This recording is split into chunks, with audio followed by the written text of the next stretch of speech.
Welcome to Cartoonist Kayfabe. My name's Ed Piskor. I'm Jim Rugg. Would you say it's a long time coming, Jim, that we cover X-Force #1? Second highest selling American comic book of all time. You're right. 5 million copies. Maybe our second most viewed video? Could be. What do you got for us? I'm going to talk about Octobriana 1976, the world's first blacklight comic. You can see the fluorescent inks there on display. This was one of my big projects this year. It has sold really well, and now I'm seeing it on best of lists at the end of the year. As it should be.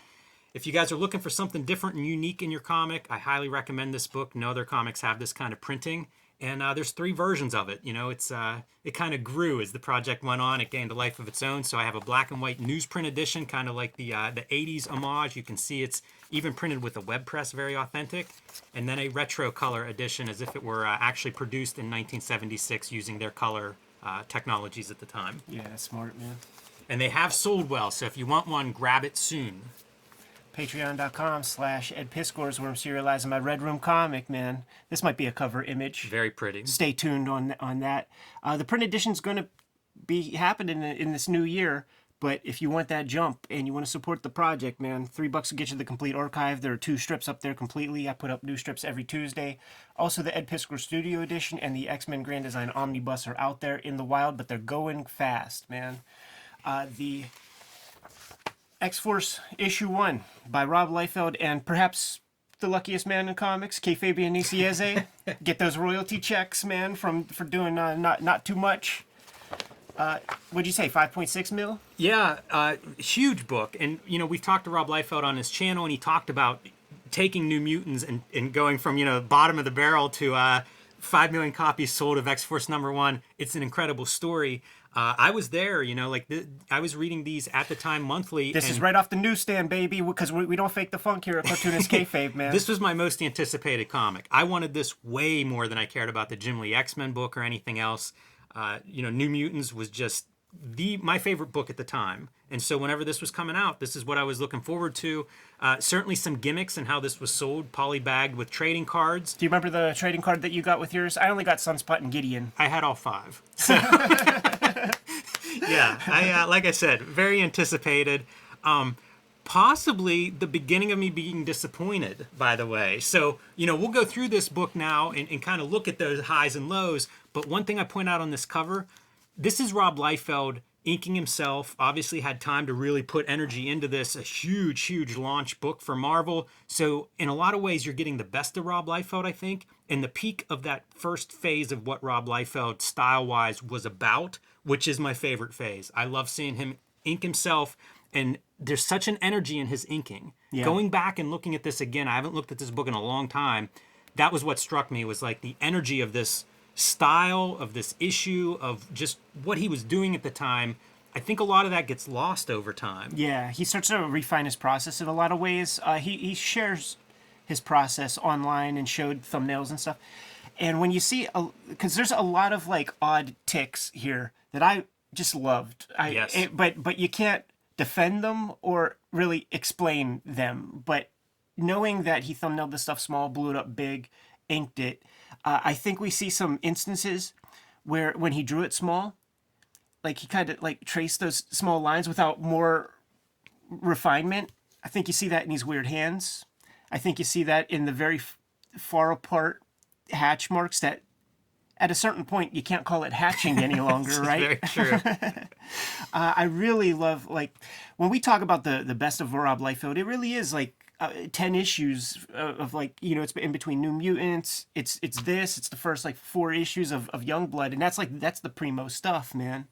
These weird textures and stuff, like, also interesting tools, because I don't think he's using, this is like markers or something, like Definitely. The Marvel papers was famously shitty, so I never touched it, but I assume what people meant was the stuff bled, and you see the bleed marks there on all at the end of all these lines. Yeah, I do believe that's a marker, telltale sign of marker inking.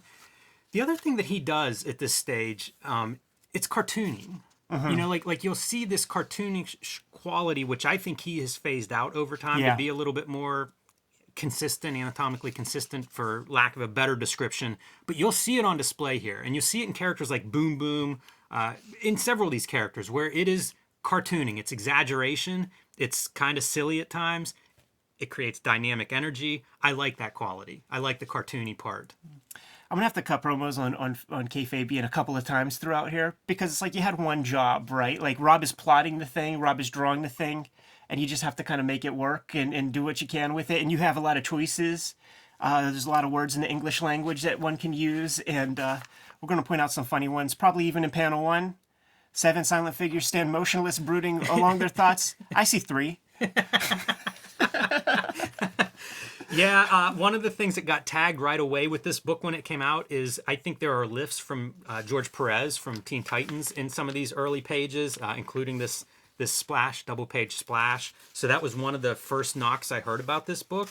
But I loved it. I mean, that's a classic X-Men kind of intro. You get a 2-page spread of all your characters with their names under them, and it's very generic. They're just raiding a base. They're raiding their enemy's base in Antarctica. But that's what I wanted. Yeah, totally. What else did I want in there? You want to explain the mechanics of the base? I don't care about that. I want to see these characters running through the corridor, kicking the shit out of bad guys. The way I describe the comics from the Image guys is it's a kid with a couple sets of action figures butting them up against one another, good guys versus bad guys. You're getting no pathos. You're getting no real point. It's just a brawl. All that said, if this was a mini comic at SPX or something, best-selling mini comic in the spot. Yeah, no doubt. And Great these are imagery the things that I'm interested in at the time. The give me money shots of these guys, and that's a good one. You know, that's the that anchor on the page or whatever. And the figures at the bottom remind me of like Jim Lee would do panels like this, where these figures are small and it'd be maybe a horizontal panel, but it would read well. That's a pretty neat convention. I don't know who starts that. I don't know if it's either of those two, but it's something that I would see in the X books at the time. Very rare to get severed limbs in a Marvel comic, so that was a revelation. And when I was a little dude, like I would draw from this and do a lot of lifts. I remember thinking like, which one's the thumb and which one's the pinky? Very fair. Yeah, it's almost the Hunter Thompson. He wanted to have 2 thumbs on that on his memorial piece. The Gonzo hand. The double thumbs. Note the color watching at home as we flip through this. It's something I wanted to call attention to. I thought it might be Brian Murray because it's really going for it. You know, like you'll see skin tones that have highlights in several different colors, hair with several different colors, but all very, very bright colors. A lot of primary colors. I complain all the time about browns. You don't see very many browns in this comic. It really feels like, looking at it again, that was a revelation to me. It feels like cartoons and toys and like kid comics and stuff. Pretty wild color palette for this issue. When I was going through this thing, knowing that, you know, Rob is plotting the whole thing and setting it all up, like it was like, this is Exhibit A as for Rob Liefeld is like modern day Fletcher Hanks, man, where it's like we're getting some internal Rob Liefeld stuff here amongst all the crazy stuff, man. And you know, it's a wild romp. I love this the ads in here, because this was I had a portfolio of potential role-playing game illustrations because that was a viable career option to get into comics. That one, this ad in particular, is one that I remember seeing. It made me think, like, did I see this more than any other image, you know, from all these comics? Because you'd read a comic maybe 2-3 times, but this ad was in everything for like what felt like my whole childhood reading experience. How about this 2-pager, man? Strife, like that's ill. It's so psychedelic, you know. Like, look at it with the colors that are there. It's nuts. This is like the Barry Windsor Smith backgrounds, like Weapon X type shit. And then Strife is sizeist because her name's Thumbelina. And she looks like Rob, you know, like they all got that same face. Like that's, you know, Shaft's face, Shatterstar's face. It's one of your exhibitions for the Fletcher Hanks argument. Yes, sir. Look at the color on this page. Farrell is just bright orange. The colors, the color distribution amongst the team is perfect, man. They all have their kind of signature colors. They all work well together. They look good as a unit. The backgrounds are real fun on this too. There's a lot more backgrounds. You know, they would be criticized for not having backgrounds in the image stuff. And it's not that these are elaborate backgrounds, but they read. They give you some texture. It's a chance for the colorist to apply all his different purple colors to make that orange pop. Kind of neat seeing that. Yeah. The letterer, Chris Eliopoulos, does some good work too, man. Like Farrell has her own kind of font, and I like her word balloons a lot. They're very organic. That kind of thing would become codified even for characters that have their own font. Right. But here it's very organic. yeah, Pretty cool. back in the days of the hand letterer, I wouldn't find one that I disliked. Some that I like more than others, but that was never the weakness in a Marvel comic. I'm going to shut up about the colors soon. But look at the colors on this page. It's just an assault on your eyeballs. And when I say energy, that's some of the energy's coming from that kind of color juxtaposition. Yeah, for sure. This is a good example right here. There's no two colors like used in the background there. Yeah. On those little swatches. By the way, running through like a Pete Mondrian exhibit. Yeah. Must be Strife's favorite artist. Or is it Mark Rothko? And then Zero, that would be another Fletcher Hanks kind of gimmick. Just like this white character, man, with like a couple of circles on the body. I think that's a direct sort of call out to Todd McFarlane, who was busting on Rob Liefeld for drawing a team book. And all he had to do was draw this naked character with spider webs. That's funny. So, I always kind of thought Zero was cool. I have no idea why he appealed to me. Like, looking at it now, there's nothing there. But I always kind of dug that character for some reason. we have the Strife confrontation, and of course Strife is going to get away. But we get some more good action shots and posing. Yeah, how many people, how many times was that Cable drawing copied by all us little fanboys? I know I did at least 5. Also, I reread like the Rob Liefeld run of X-Force maybe every weekend for a year or two, man. I love that series. Yeah, I was so on board. I think this is a nice shot. I always thought Domino was kind of a cool looking character and stuff, and that's a good, it's that formula of like make each page a page that you can sell. And Rob Liefeld, man, he's a Kirby mark and is down with Forever People, like all of that kind of shit, man. So there's no boom tube, there's the body slide, and they regenerate, go back into the spaceship. Oh, you know what, man? I forgot a Kayfabian diss real quick, man. Because, this is the words. Like, you can't blame Rob on this shit, man. Better to lose some fingers in order to save the whole hand. No? So I guess this is the whole hand? This right here? Just the whole hand? I like the no at the end. It's rhetorical. It makes no fucking sense, man. It'd be funny if Thumbelina chimed in. Yeah, boss. Like, it's rhetorical, Thumbelina. No yellows, right? We're doing interior shots. I commend this colorist. I feel like he's really bringing something. I should give him some credit, actually, and see who this was. Brad Venkata. So not a colorist I'm familiar with, but I feel like he's bringing some stuff here, Like, this is a new scene, slightly different color palette, but again, still using those bright colors. Once again, new scene, new color palette. And this is where you get some of those secondary colors with the greens and a little bit of browns in here. These Rob Liefeld eyes, man. Man, I wanted to draw eyes that way. I just thought it was so cool. I didn't understand it. Here's the thing that we all sort of grew up in. You see these marks and you don't understand it at all, but it's the most popular comic out and he's on Levi's commercial, so he must be doing something right. So you better get hip. Yeah, for sure. One of the flourishes that I associated with him was this forehead, that rounded forehead. You see it in several of these things. Again, I don't know if he's the guy who really starts that, but he's who popularized it in my house. And I drew that, man, for 5 years. My characters that have that kind of like shaped round forehead. Yeah, I think that's Art Adams would have been the guy. And it's a real weird conversation, Gideon basically, kidnapped this boy and is grooming him to be his little conspirator. We did that Marvel Fanfare Michael Golden issue, Nick Fury, Shield, Hulk, Spider-Man, and rereading it, there's a conversation amongst the Shield people where they're like, call Bridge, we got to blah, blah, blah, blah, blah.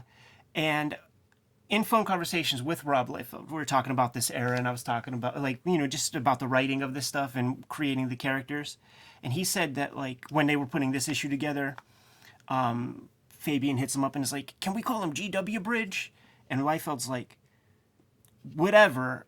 His last name just has to be Bridge. And I remember thinking, what's so important about that? And after reading that Marvel Fanfare, I think it has to be like he's connecting this dude with the bridge who's mentioned in that Marvel fanfare. I got that figure, by the way. That's another image, man. That was like super important to me, man. He's got the thunder thighs. He got the table legs. Yeah, it's a big dude. He got the equestrian horse riding boots. And the X-Force, man, they're going to live in Sebastian Shaw's... Larry Trask's Sentinel base from the Cockrum.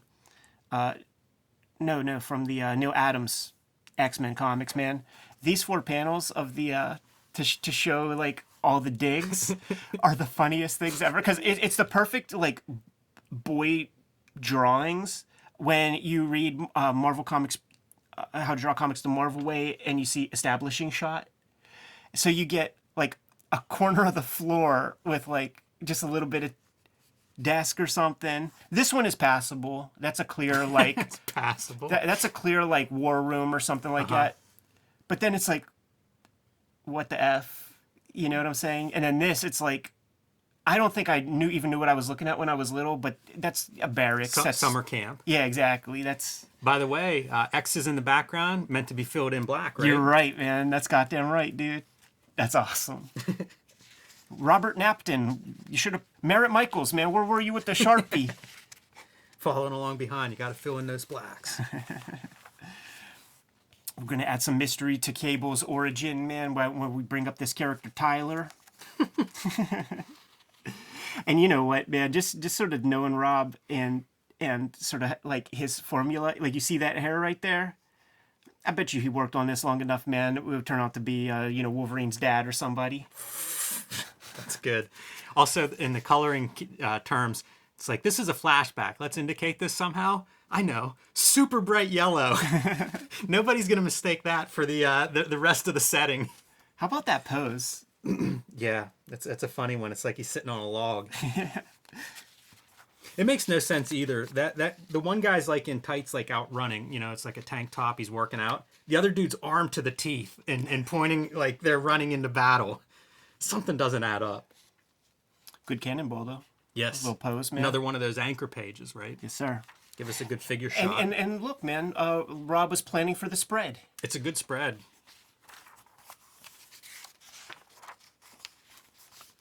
And then this is that part where... Whoa. Cable has telekinetic powers? Once again, man, we're getting to Fletcher Hanks territory because Rob is a kid. Young 20-something-year-old dude, man, 22, 23, whatever the fuck.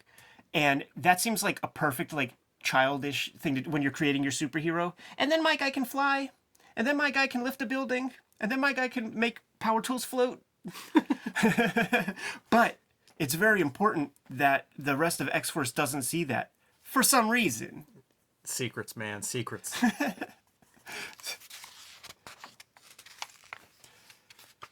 I could buy this idea of like Black Tom Cassidy showing up in this kind of gimmick, man, for a boardroom meeting these days, because we live in the era of the post.com boom where the people who made all those millions of dollars are huge geeks.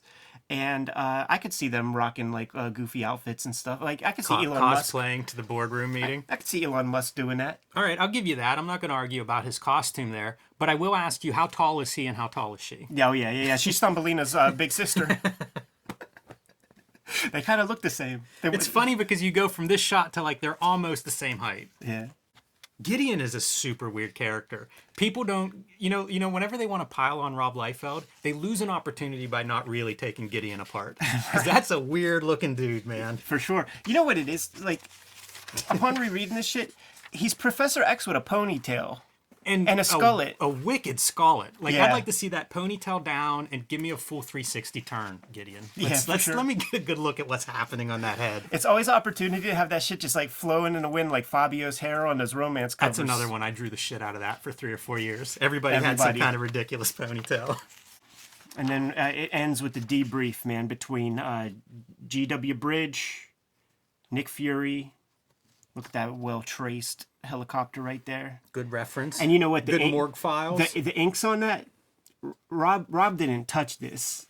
Like, that's divorced from everything. You can see it in the texture of like the mountain, the clouds, and that trees in the bottom of that panel. those are some strange marks compared to the rest of this comic. Yeah.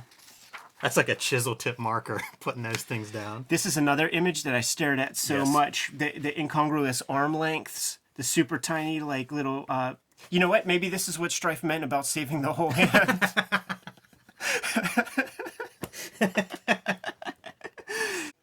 The Wolverine from the Heroes for Hope cover, the Art Adams joint, he's got those forearm muscles. That's good stuff. He also has the knees that turn in, like the legs that buckle inward at the knees. I would always refer to those as like fat people knees. Right. That always bothered me about this image, was that way those knees buckled in. But what didn't bother me was, it's time to call Weapon X. Yeah. That is speaking to me, 12-year-old me Gotta reading get this that next thing, issue, man. I don't know how you could... What would end better? What would be a better cliffhanger than a big, bold Weapon X in the word balloon? Yes, I needed issue 2 as soon as I got to this page. Were you disappointed when it wasn't Barry Wizard's guy, when it was that dude called Kane? I'm always disappointed when it's not Barry Windsor Smith. These are printed in signatures, right? So you need to fill some pages. And you got these cool little character bios that have a lot of words but don't say anything. Exactly. Well, it's a bunch of mysterious characters. But check this out, man. This is a comic that sold like 5 million copies, right? So guess what's coming, man? X-Men 1 is coming, baby. It is, and this was in all those books. Like, there's such a build-up for this stuff, and you'd see it in ads and things where you could, like, pre-order the books. But what was interesting to me, you have that intro letter, and I think that's from, I'm guessing, Bob Harris, or Yeah. maybe assistant editor Suzanne Gaffney. No mention of Rob Liefeld. The guy just sold you 5 million plus copies of this book, and his name is not dropped, and everybody else's is, man. We hear Jim Lee and Larry Stroman and Will Portacio, Scott Williams and Art T-Bear, and we don't mention Rob Liefeld in there. It's surprising to me. Yeah. That seems a little bit out there. Like, maybe a little congratulations to, hey, Rob, well done on this. Right. It makes me wonder about Bob Harris, because there's so much friction in like interviews that we would read with different creators, from these X books, Claremont especially. And I just wonder, like, did everybody what was the situation like there? It seems like a weird omission to me. Yeah, that makes a lot of sense. I'm glad you made note of that. The idea is the letters column is going to flow from New Mutants 100 into this because they wanted to get that feedback. But I didn't make that note myself, man. So I'm glad we have redundancy in the program. The good news is I think Rob Liefeld's name is mentioned by every letter writer that's printed here at least. But yeah, it just kind of stood out to me a little bit. And the Jim Lee-esque Punisher art for the Punisher game. Yes, sir. I think that was a big move by Jim Lee, was getting a lot of art associated with these video games and the video game ads. That, Jim Lee's in X-Men, but he's also in like every other Marvel comic with some of these ads. And check the era, man. I mean, I think that's, correct me if I'm wrong, but I think that's a Del Keown. It is Del Keown, yeah, for sure. What an era, Jimmy.